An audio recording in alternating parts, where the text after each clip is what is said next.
Você sabia que existe uma grande diferença entre seu corpo, sua alma e seu espírito? Que por não saber disso, você está atrapalhando sua comunhão, suas orações, sua evolução e mais, trazendo batalhas espirituais para dentro da sua casa por conta de não saber a diferença entre eles. A maioria dos cristãos vivem confusos porque nunca aprenderam a diferença real deles. Mas ela está revelada nas Escrituras e, quando compreendida, muda completamente a forma como você vive a fé, se enfrenta o pecado, se entende a dor e se discerne a voz de Deus. E por conta disso, hoje vou te mostrar a diferença entre o seu corpo, sua alma e seu espírito, e como isso pode transformar sua fé. A Bíblia declara de maneira clara na primeira carta aos Tessalonicenses, capítulo 5, dizendo: "E o mesmo Deus de paz vos santifique em tudo, e todo o vosso espírito, alma e corpo sejam plenamente conservados irrepreensíveis para a vinda de nosso Senhor Jesus Cristo." Observe que o texto não trata o ser humano como algo simples, mas como uma composição tripla: espírito, alma e corpo. Não são sinônimos, não são a mesma coisa. Cada um possui função, linguagem e limites próprios. O corpo é a parte visível, material, feita do pó da terra, como está escrito em Gênesis capítulo 2. O corpo conecta o ser humano ao mundo físico. É por meio dele que se sente dor, prazer, cansaço, fome e sono. O corpo não discerne o bem e o mal espiritualmente. Ele apenas reage a estímulos. Por isso, quando o corpo governa, a vida se torna dominada por impulsos, desejos e instintos. O apóstolo Paulo explica isso claramente quando afirma que a carne milita contra o espírito, conforme Gálatas capítulo 5. A alma, por sua vez, é o centro das emoções, da vontade e da mente. É nela que residem sentimentos, traumas, lembranças, medos e decisões. A alma sente alegria, tristeza, angústia e esperança. Quando Davi escreveu nos Salmos: "Por que estás abatida, ó minha alma?", ele está falando desse campo interior emocional e psicológico. A alma pode ser ferida, cansada e sobrecarregada. Jesus deixa isso evidente em Mateus capítulo 11, quando convida os cansados e oprimidos a encontrarem descanso para a alma. Já o espírito é a dimensão mais profunda do ser humano. É o espírito que se conecta diretamente com Deus. Jesus afirma em João capítulo 4 que Deus é espírito e importa que os que o adorem em espírito e em verdade. Isso significa que o verdadeiro relacionamento com Deus não acontece no corpo e não nasce na emoção da alma, mas no espírito regenerado. Aqui está uma verdade que poucos ensinam. Alguém pode ter um corpo ativo na igreja, uma alma emocionada no louvor e ainda assim ter um espírito enfraquecido. Emoção não é espiritualidade. Conhecimento bíblico não é necessariamente maturidade espiritual. É por isso que o autor da carta aos Hebreus capítulo 4 declara que a palavra de Deus é viva, eficaz e mais penetrante do que espada alguma de 2 gumes, e que ela é capaz de separar alma e espírito. Se fossem a mesma coisa, não haveria separação. Estudiosos explicam que muitos conflitos internos do cristão acontecem porque a alma tenta ocupar o lugar do espírito. A pessoa sente muito, pensa muito, mas discerne pouco. Ora com emoção, mas sem submissão. Louva com intensidade, mas sem transformação. Quando o espírito é regenerado em Cristo, conforme segunda carta aos Coríntios capítulo 5, inicia-se um processo. O espírito é vivificado imediatamente, mas a alma passa por um processo diário de renovação, como ensina Romanos capítulo 12. O corpo, por sua vez, aguarda a redenção final, conforme Romanos capítulo 8, versículo 23. Essa compreensão muda tudo. Muda a forma de orar, de jejuar, de enfrentar tentações e de interpretar batalhas espirituais. Muitos confundem ataques à alma com problemas espirituais profundos, quando na verdade precisam de cura interior. Outros tratam fraquezas espirituais como simples questões emocionais, quando o espírito está negligenciado. Se você está acompanhando até aqui, escreva nos comentários: "Eu sou filho de Deus". Essa declaração não é apenas uma frase, é um posicionamento espiritual. Sabia que muitos cristãos estão na igreja, leem a Bíblia, oram, jejuam, mas continuam presos aos mesmos ciclos de queda, culpa e confusão espiritual?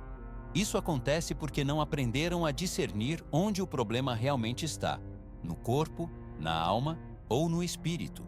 Quando essa distinção não é compreendida, a fé se torna cansativa, pesada e frustrante. Amados irmãos, é aqui que a revelação se aprofunda. O pecado não atua da mesma forma nas 3 dimensões do ser humano. Quando a Bíblia afirma em Romanos capítulo 6 que o pecado reina no corpo mortal, ela está mostrando que o corpo é o principal canal de manifestação do pecado. Desejos desordenados, vícios, impulsos e hábitos carnais encontram no corpo o seu campo de ação. O corpo não decide, ele obedece a quem governa. Se a alma governa sem submissão ao espírito, o corpo se torna instrumento da carne. Se o espírito governa, o corpo passa a servir à justiça. A alma, por sua vez, é o maior campo de batalha do cristão. É nela que Satanás trabalha com mentiras, lembranças distorcidas, acusações e medos. A Bíblia declara em 2ª carta aos Coríntios, capítulo 10, que as armas da nossa milícia não são carnais, mas poderosas em Deus para destruir fortalezas, anulando sofismas e toda altivez que se levanta contra o conhecimento de Deus. Essas fortalezas não estão no corpo, estão na mente, na alma. São padrões de pensamento, feridas antigas, traumas não tratados e emoções desgovernadas. Aqui está uma verdade séria. Nem toda opressão é demoníaca, mas toda opressão ignorada se torna terreno fértil para o inimigo. Quando a alma está ferida, ela grita. Quando o espírito está enfraquecido, ele se cala. Muitos confundem silêncio espiritual com abandono de Deus, quando na verdade é negligência do próprio espírito. O espírito humano, quando regenerado, possui sensibilidade para discernir a voz de Deus. Provérbios capítulo 20 declara que o espírito do homem é a lâmpada do Senhor. É pelo espírito que Deus guia, corrige e consola.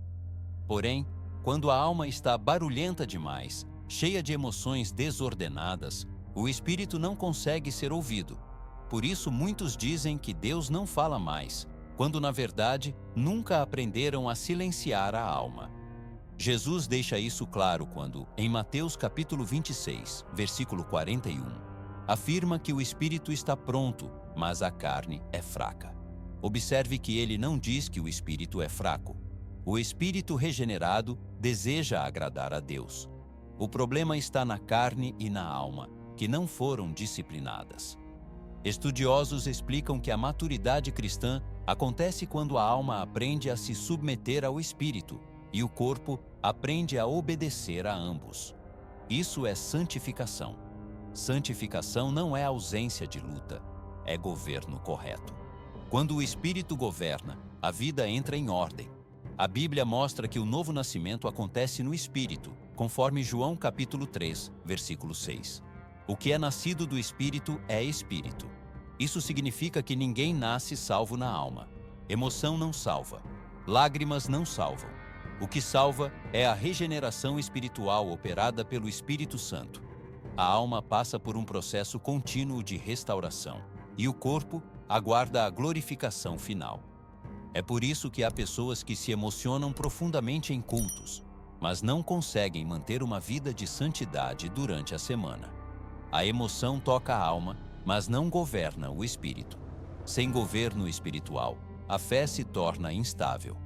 Tiago, capítulo 1, versículo 8, afirma que o homem de mente dividida é inconstante em todos os seus caminhos. Essa divisão acontece quando a alma não está alinhada ao espírito. Outro ponto crucial é entender como Deus age em cada dimensão. Deus cura o corpo, restaura a alma e vivifica o espírito. O erro de muitos ministérios é tentar tratar tudo como um único problema. Há casos que exigem cura emocional, outros exigem arrependimento genuíno e outros exigem disciplina espiritual. Quando tudo é tratado como demônio, a pessoa não amadurece. Quando tudo é tratado como psicológico, a dimensão espiritual é ignorada. O rei Davi entendia isso profundamente. Em Salmos capítulo 51, versículo 10, ele clama: Cria em mim, ó Deus, um coração puro e renova em mim um espírito reto. Observe que Davi não pede apenas perdão. Ele pede renovação espiritual. Ele entende que o problema não era apenas o ato cometido no corpo, mas a desordem interior que afetava sua alma e seu espírito. Aqui nasce um alerta. Muitos estão cansados não porque Deus exige demais, mas porque estão tentando viver no nível da alma aquilo que só pode ser sustentado pelo espírito. A vida cristã vivida apenas na emoção leva ao esgotamento espiritual. A vida cristã vivida no espírito gera descanso, mesmo em meio às lutas. Jesus afirma em João capítulo 7, versículos 37, que do interior daquele que crê fluirão rios de água viva. Esse interior não é emoção passageira, é o espírito regenerado. Quando o espírito está alinhado com Deus, há fluxo. Quando não está, há esforço. Você sabia que grande parte das quedas espirituais não acontece por falta de fé, mas por falta de discernimento? Muitos cristãos estão lutando no nível errado, usando armas espirituais para problemas da alma, ou tentando resolver batalhas espirituais apenas com força emocional. Isso gera frustração, culpa e um sentimento constante de fracasso que não vem de Deus. Vamos avançar com profundidade e vigilância. Como discernir, biblicamente, se uma luta é do corpo, da alma ou do espírito? A resposta está na forma como o problema se manifesta e na solução que a palavra apresenta. Quando a luta está no corpo, ela se manifesta por impulsos repetitivos, hábitos pecaminosos, vícios e desejos que parecem automáticos. Paulo descreve isso em Romanos capítulo 7, versículo 19, quando afirma que não faz o bem que deseja, mas o mal que não quer. O corpo responde a estímulos. Ele precisa de disciplina, domínio próprio e submissão. Primeira carta aos Coríntios, capítulo 9, versículo 27, declara que o corpo deve ser subjugado. Isso não é violência física, é governo espiritual. Jejum, rotina santa e vigilância ajudam a colocar o corpo em ordem. Quando a luta está na alma, ela se manifesta como ansiedade constante, culpa excessiva, medo do futuro, lembranças dolorosas e pensamentos acusadores. Provérbios capítulo 4, versículo 23, ensina que sobre tudo o que se deve guardar, deve-se guardar o coração, porque dele procedem as fontes da vida. A alma precisa de cura, renovação da mente e verdade. Romanos capítulo 12, versículo 2, deixa claro que a transformação acontece pela renovação da mente. Não é expulsando, é ensinando. Não é gritando, é substituindo a mentira pela verdade. Agora, quando a luta está no espírito, o sinal é mais profundo. Falta de sensibilidade espiritual, dificuldade em discernir a voz de Deus, oração mecânica, leitura bíblica sem vida e ausência de convicção do pecado. Isso não se resolve com emoção nem com disciplina externa. Isso se resolve com arrependimento genuíno e retorno à comunhão. Salmos capítulo 51, versículo 12, mostra Davi clamando para que Deus lhe restaurasse a alegria da salvação. A alegria não estava no corpo nem na alma, estava no espírito ferido pela culpa. Aqui está um alerta sério. Muitos tentam curar o espírito com entretenimento religioso. Louvores, eventos e atividades substituem a intimidade. Isso até anima a alma, mas não fortalece o espírito. Jesus confronta isso em Apocalipse capítulo 2, versículo 4, quando diz que a igreja havia abandonado o primeiro amor. Não era falta de obra, era falta de relacionamento. Estudiosos explicam que o maior engano do cristão moderno é confundir atividade espiritual com vida espiritual. Vida espiritual nasce no secreto, na oração sincera, na palavra aplicada e na obediência diária. Quando o espírito é negligenciado, a alma assume o controle e o corpo cobra seu preço. Outro ponto essencial é entender que o Espírito Santo habita no espírito regenerado, conforme primeira carta aos Coríntios, capítulo 6, versículo 19. Isso significa que a direção de Deus não vem da emoção, mas da comunhão. Quando alguém toma decisões baseadas apenas no que sente, corre o risco de chamar de direção aquilo que é apenas desejo da alma. A Bíblia mostra exemplos claros disso. Saul era um homem emocional, impulsivo, governado pela alma. Davi, mesmo falhando, buscava alinhar seu espírito com Deus.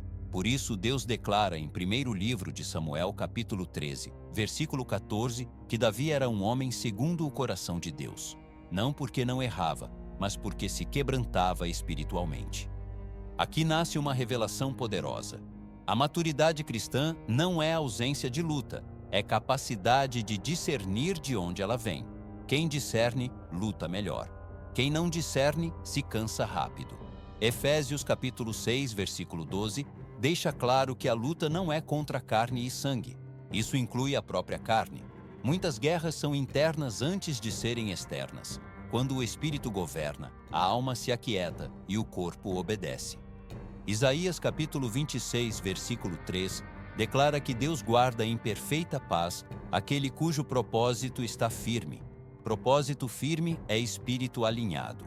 Emoção firme não sustenta a fé. Conhecimento sem prática também não.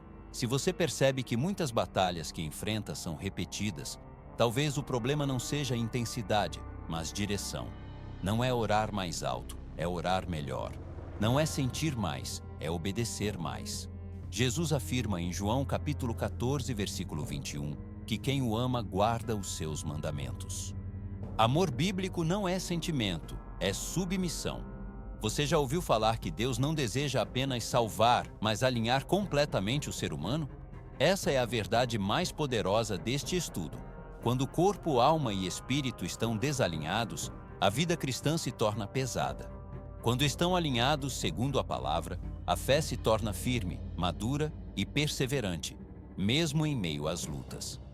A grande pergunta que muitos fazem em silêncio é esta: como viver de forma equilibrada espiritualmente? A resposta não está em métodos humanos, mas na ordem divina. Primeiro o espírito, depois a alma e, por fim, o corpo. Essa é a hierarquia bíblica. Quando essa ordem é invertida, o caos se instala. Jesus demonstra isso perfeitamente. Ele vivia plenamente no corpo, sentia emoções na alma, mas era guiado totalmente pelo Espírito. Em Lucas capítulo 4, versículo 1, a Bíblia afirma que Jesus, cheio do Espírito Santo, foi guiado ao deserto. Não foi emoção, não foi impulso, foi direção espiritual. É por isso que ele vence onde Adão caiu. Adão foi governado pelo desejo da alma e do corpo. Jesus foi governado pelo Espírito. Alinhar o Espírito significa priorizar a comunhão com Deus. Oração não como ritual, mas como relacionamento. Palavra não como informação, mas como transformação. Primeira carta aos Coríntios, capítulo 2, versículo 14, declara que o homem natural não compreende as coisas do Espírito de Deus. Isso significa que sem vida espiritual ativa, a Bíblia se torna um livro fechado e a fé vira esforço humano. Alinhar a alma significa submeter emoções, pensamentos e decisões à verdade da palavra. Nem todo sentimento é verdadeiro. Nem toda vontade vem de Deus. Jeremias capítulo 17, versículo 9, afirma que o coração é enganoso. Por isso a alma precisa ser educada pela Escritura. Quando a alma aprende a confiar em Deus acima das circunstâncias, a ansiedade perde força e a fé amadurece. Alinhar o corpo significa viver disciplina e vigilância. O corpo não pode ditar o ritmo da vida espiritual. Paulo ensina em Romanos capítulo 12, versículo 1, que o corpo deve ser apresentado como sacrifício vivo, santo e agradável a Deus. Isso é culto racional. Não é desprezar o corpo, é consagrá-lo. Alimentação, descanso, hábitos e escolhas também fazem parte da espiritualidade. Aqui está a verdade mais reveladora de todas. Deus não governa diretamente o corpo. Ele governa o espírito. O espírito governa a alma. A alma governa o corpo. Quando essa cadeia é rompida, o inimigo encontra brechas. Quando essa cadeia é restaurada, há autoridade espiritual. É por isso que muitos pedem a Deus para mudar situações externas, quando na verdade Deus quer alinhar o interior. Provérbios capítulo 4, versículo 23, volta a ecoar com força. Tudo começa dentro. Um espírito fortalecido sustenta uma alma saudável. Uma alma saudável conduz um corpo obediente. Estudiosos frequentemente destacam que a Bíblia não separa fé de vida prática. Teologia bíblica sempre produz transformação real. Não é misticismo, é obediência. Não é emoção descontrolada, é alinhamento espiritual. Quando o cristão entende quem ele é em Cristo, ele para de lutar por identidade e começa a viver a partir dela. Efésios capítulo 2, versículo 6, afirma que Deus nos fez assentar nas regiões celestiais em Cristo Jesus. Isso é posição espiritual. Quem não entende sua posição vive abaixo do que Deus já concedeu. Quem entende, enfrenta as lutas com autoridade, não com desespero. Aqui nasce um chamado à vigilância. Satanás não precisa destruir quem vive no desequilíbrio, basta manter confuso. Confusão gera cansaço.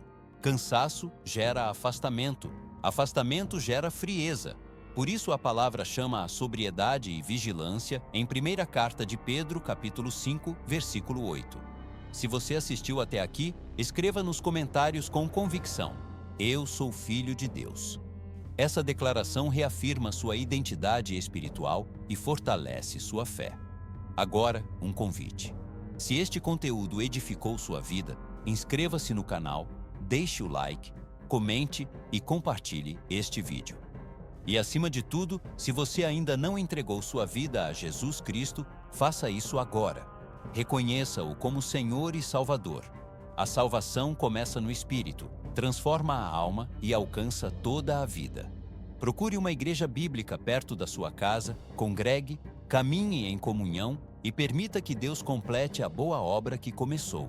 Que o Senhor te abençoe e te guarde. Que o Espírito Santo te conduza em toda a verdade. E que corpo, alma e espírito vivam alinhados para a glória de Deus.